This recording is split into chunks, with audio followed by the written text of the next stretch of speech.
میرے ایک مقدمہ ایک عدالت میں تھا اور میں بڑا پریشان رہتا تھا اس سے. وہ جج مجھے دیکھتے ہی ہول فول بکتا تھا ہر روز جب بھی پیش ہوتا تھا. ایک دفعہ مجھے خواب میں کسی نے کہا کہ آپ سورہ تغابن پڑھ کے جائیں. میں نے رات کو 41 مرتبہ پڑھ کر سو گیا. سحری میں اٹھا 41 مرتبہ پھر پڑھی. سنتوں میں بھی پڑھی اور فجر کی نماز کی پہلی رکعت میں پڑھی. دوسری میں سبح اسم ربک الاعلی پڑھی.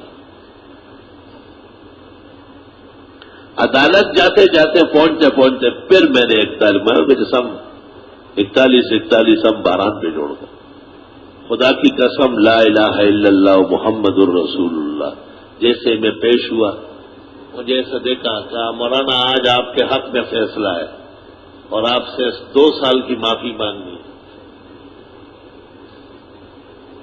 اور یہاں تک کہ فیصلہ لکھا سب کچھ کیا ہو.